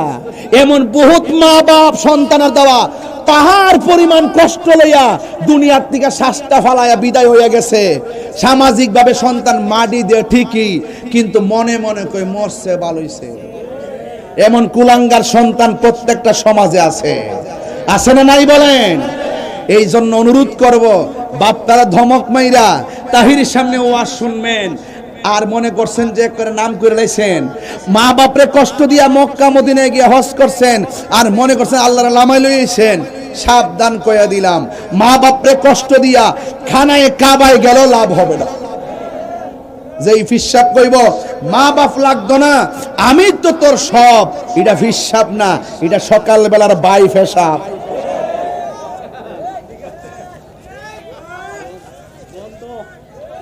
কথা কি ঠিক আছে কি না? আরে কথা কোন এই দিক কইলে খারাপ লাগে না, এই কথারই কইলে খারাপ লাগে। আরে না ফরমান হে যে ঈদের দিন তো মার খবর লনিও, হে কি কাপড় একটা কম কিনছে, মার কাপড় কিনলি না, ঈদের খবর লইলি না, গোস্ত খাইলি কেমনে ফাড়ার করে ফাড়া খাইলি কেমনে রে বেফতার, তোর ভিতরে গেছে কেমনে, হ্যাঁ তোর ধর্ম ধরছে কেমনে? আল্লাহ বাঁচাইছে, আমার সামনে ফরসত না পড়লে সচিব মচিব জুতাটা বাইরে লম্বা বানাইলাম হইলে।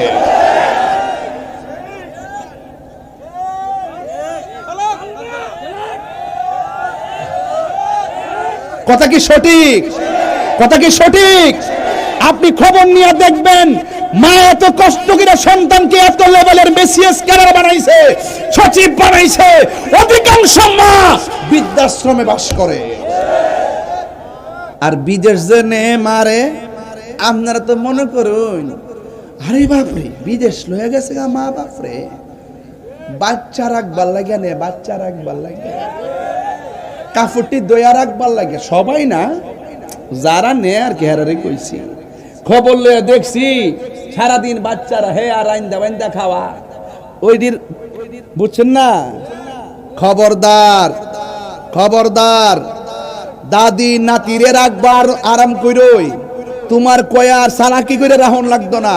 এমন করে সন্তান আছে যাদের নিয়ত খারাপ, সবার কথা বলছি না। অনেক মা বিদেশে যাওয়ার পরে অসংখ্য কষ্ট দিন কাটাইতেছে, তাদের দুঃখ বলার জায়গা পায় না।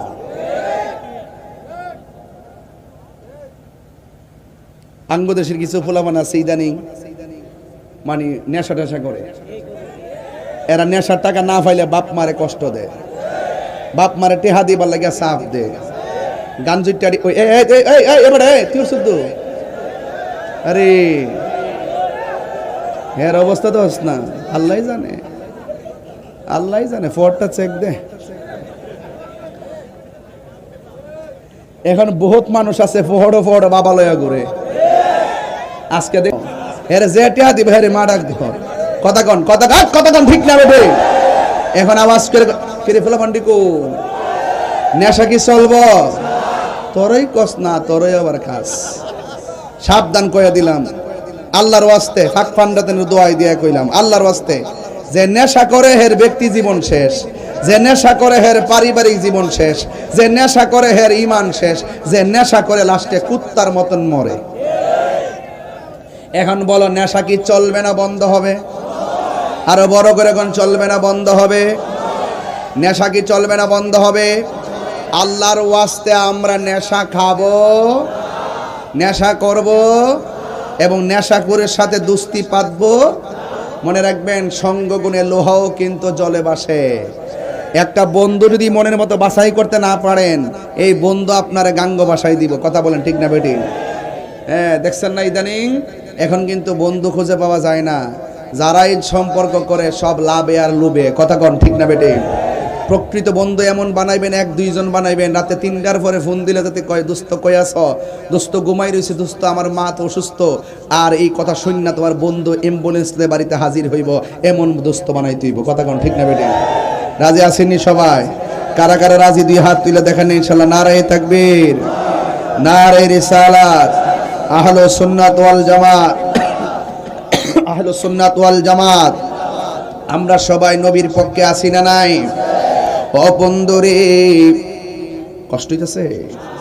এবার মেয়েটাকে মা খুঁজে পাইলেন জঙ্গলের পাশে। সকালবেলা সূর্য উঠে গেছে গো।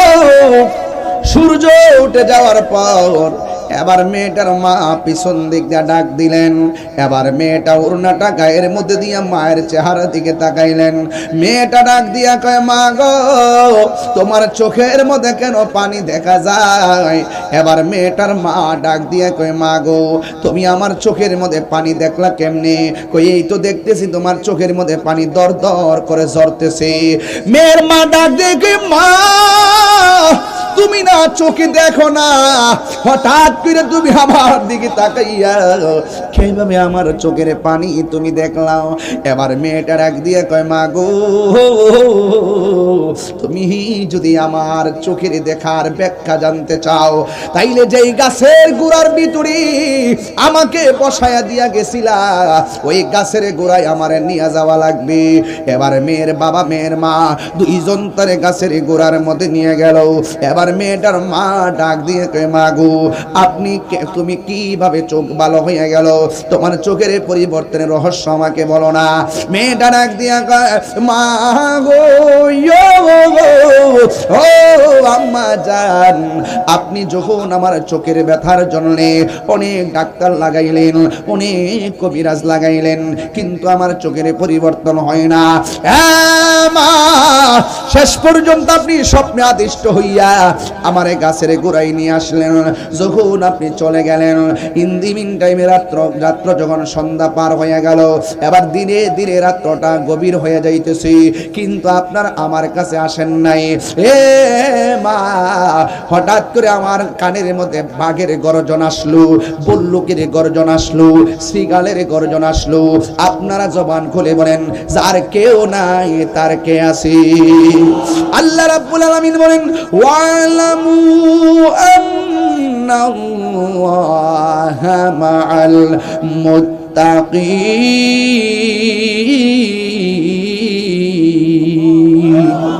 যার কেউ নাই তার আল্লাহ আছে। তোমার ডানে বিপদ, বামে বিপদ, সামনে বিপদ, পিছনে বিপদ, তোমার অন্তরে যদি আল্লাহর ভয় থাকে, আল্লাহর উপরে তাওয়াক্কুল থাকে, দেখবেন তোমাকে আমার আল্লাহ অন্ধকার থেকে আলোর পথে নিয়ে আসবেন। আমার আল্লাহ রাব্বুল আলামিন বলেন, আল্লাহু ওয়ালিয়ুল্লাযিনা আমানু ইউখরিজুহুম মিনাজ যুলুমাতি ইলান নূর। আল্লাহ রাব্বুল আলামিন তোমাকে অন্ধকার থেকে আলোর পথে নিয়ে আসবেন যদি আমার আল্লাহ তোমাকে বন্ধু হিসেবে গ্রহণ করে ফেলে। হ্যাঁ বন্ধুরে, এই মেয়েটা ডাক দিয়ে কয়, মাগো, আপনি আমার এখানে বসায় গেলেন, চতুর্দিকে বাঘ বল্লুকের আওয়াজ। হঠাৎ করে আমি মনে মনে ভাবলাম, আপনারও আমার পাশে নাই, এখন চতুর্দিকে বাঘ আসতেছি, আমি চোখে দেখি না, মনে হয় যেন বাঘে আমারে খাইয়া ফেলাইব। ওই মুহূর্তে আমি একমাত্র ভরসা করলাম একজনের উপরে। জবান খুলে বলেন, তিনি কে? আল্লাহর উপরে ভরসা কইরা আমি উপরের দিকে আল্লাহ কইয়া ডাকটা দিছি, ও বাদইরের বাবা, আমি যখন ডাকটা দিলাম আমি দেখলাম হঠাৎ করে দুইটা পানির ফোঁটা আমার দুইটা অন্ধ চোখের উপরে পড়েছে। ও মা, দুইটা চোখের পানির ফোঁটা যখন আমার চোখের ভিতরে পড়ছে আমার চোখের অন্ধত্ব সাথে সাথে দূর হয়ে গেছে। এবার মেয়ে ডাক দিয়ে কয়, মা গো, জ্বর নাই, বাদলা নাই, বৃষ্টি নাই, কোথায় থেকে পানির ফোঁটা এখানে পড়লো? কোনো ধরনের বৃষ্টি নাই, কুয়াশা নাই। আমি মেয়েটা ডাক দিয়ে কয়, মা গো, আমিও তো বুঝলাম না। এই কথা বলার পর মেয়ের মা একটু গাছের দিকে তাকাইছে। গাছের দিকে তাকাইয়া দেখতেছেন গাছের একটা ডাল দেখা যায়, ডালের ভিতরে দুইটা চড়ুই পাখি দেখা যায়। চড়ুই পাখি ডালের মধ্যে বৈশা বৈশা দর দর করে চোখের পানি ফালায়া ফালায়া কাঁদতেছে। মেয়ের মা আর বুঝতে দেরি নেই,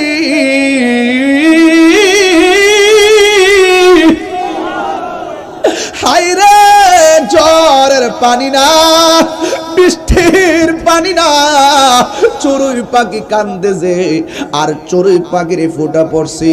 কিন্তু মহিলা তো বোঝে না চড়ুই পাখি কেন কান্দে। এবার চড়ুই পাখি থুতাটার উপরে কইরা আল্লাহরে ডাক দিয়ে কে, আল্লাহ, ও আল্লাহ, জবানটারে খুইলা দাও, আমি কেন কান্দি জগতের মানুষরে জানাইয়া দি, আমি কেন কান্দি জগতের মানুষগুলোরে জানাইয়া দি। প্রাণ দয়ালেরি আর পরীক্ষার সময় নাই, করো জোরে ক্ষমা চাই, শেষের খেয়া না নিলাই আমারে। আল্লাহু আকবার কয় না কি লাগে রে? প্রাণ দয়ালেরি আর পরীক্ষার সময় নাই, করো জোরে ক্ষমা চাই, শেষের খেয়া না নিলাই আমারে। আমার দিন কি এমনি যাবে, লোকে তোমাকে বলিবে, আমার দিন কি এমনি যাবে, লোকে তোমায় কি বলিবে। এই দুঃখ রইল তাহিরির অন্তরে। প্রাণ দয়াল রে, সন্ধ্যা হইল ডাকি দিলে না মোরে, সন্ধ্যা হইল ডাক দিলে না মোরে। প্রাণ দয়াল রে, সন্ধ্যা হইল ডাকি দিলে না মোরে। প্রাণ দয়াল রে, গৃহস্থেরা দলে দলে হাঁস মুরগি কতই পালে, সন্ধ্যা হলে ডাকি দিয়া লয় ঘরে। যার যত পালিত ছিল সকলরে তো ঘরে নিল, যার যত পালিত ছিল সকলরে তো ঘরে নিল, আমি একা রইলাম অন্ধকারে। প্রাণ দয়াল রে, সন্ধ্যা হইল ডাকে দিলে না মোরে, সন্ধ্যা হইল ডাক দিলে না মোরে। প্রাণ দয়াল রে, সন্ধ্যা হইল ডাকি দিলে না মোরে।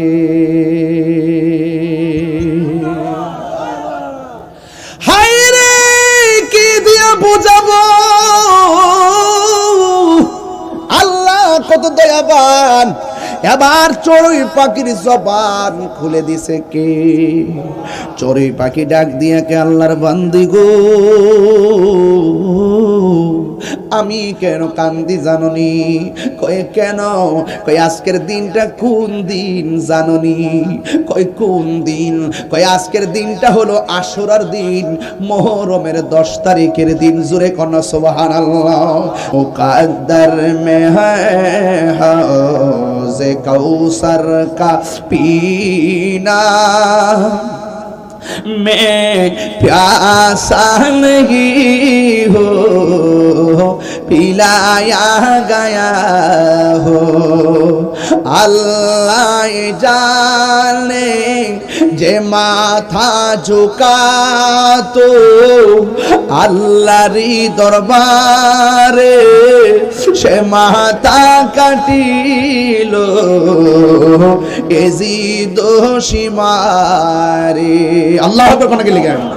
যে মাথা ঝুকাতো আল্লাহরি দরবারে সে মাথা কাটিল এজিদ সীমারে শাহাদাতের মর্যাদা লাভ করেছি শাহাদাতের মর্যাদা লাভ করেছি আমি মরেছি এমন নয় জিন্দা হয়েছি আমি মরেছি এমন নয় জিন্দা হয়েছি ওহে কুফাবাসী আমায় মুসাফির ভেবো না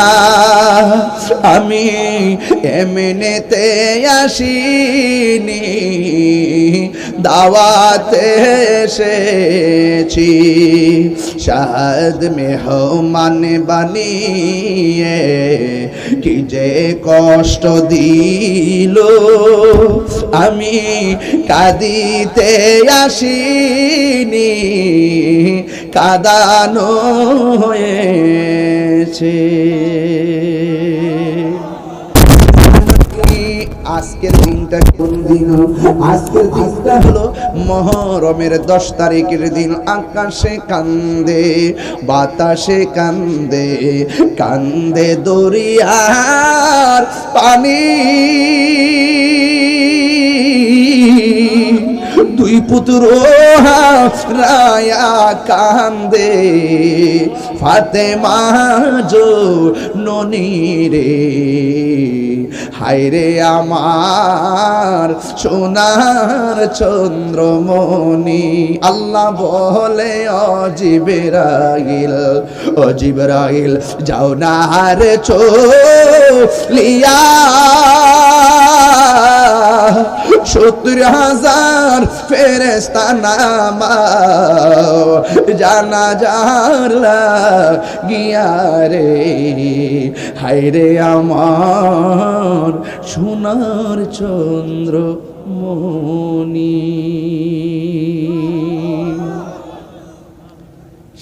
সোহাদে কারবালা আসতেছে না কথা কর না কেন দুইটা রোজার কথা কইছি না কথা কর না কেন দুইটা রোজার কথা কইছি এই দুইটা রোজা যদি রাখেন পুরা 1 বছরের গুনার কাফারা আদায় হয়ে যাবে বুঝতে পারছেন গুনাহের কাফারা হয়ে যাবে এই জন্য আপনারা এই মুহররমের 10 তারিখ 11 তারিখ অথবা 9 তারিখ 10 তারিখ রোজা রাখবেন এবং কারবালার মাস আসতেছে তাদের বেদনায় ভিদুর হবেন এবং যেই চেতনায় ইমাম হুসাইন রাদিয়াল্লাহু তাআলা শহীদ হয়েছেন ওই চেতনাকে হৃদয়ে ধারণ করবেন দেখবেন চড়ুই পাখি হুসাইনের আহলে বাইতের প্রেমে কান্নার কারণে চোখের পানি পড়ে যদি অন্ধচক্ষু ভালো হতে পারে আমি ফেদ করি বিশ্বাস করি আমরা যদি হাই হুসাইন এবং আহলে বাইতের মহব্বতে অশ্রুসিক্ত নয়নে আমাদের প্রেমকে নিবেদন করতে পারি তাহলে এই চোখের পানি জাহান্নামের আগুনকে নিভাইয়া দিবে কথা বলেন ঠিক না বেঠিক এটা কি মনে থাকবে সবার কি মনে থাকবে ইনশাআল্লাহ বলেন ইনশাআল্লাহ আল্লাহ আপনাদের সকলকে পবিত্র মুহররমের আদর্শ মুহররমের চেতনা হৃদয়ে ধারণ করার তৌফিক দান করুন আমিন বলেন 3টা কথা বলবো 1 5 ওয়াক্ত নামাজ পড়বেন 2 মা বাবার খেদমত করবেন 3 নম্বর হলো নেশা করা যাবে আমার কথায় কেউ রাগ করবেন না মাঝে মাঝে কিছু কথা বলছি আমার সমাজের অনেক মানুষ গায়ে পইরা ঝগড়া বাঁধায় এই জন্য আমরা একটু কষ্ট পাই কষ্টের জায়গা থেকে আমি আপনাদেরকে কিছু কথা বলেছি যদি আমি কাউকে নাম মেনশন করিনি শুধু এতটুকু বলবো যে যতটুকু পড়বেন অতটুকু ভুগতে হবে জুলুম করলে জুলুমের হিসাব হবে কথা বলেন ঠিক না ঠিক আসুন দাঁড়িয়ে নবীর সালাম দেব ইয়া নবী সালাম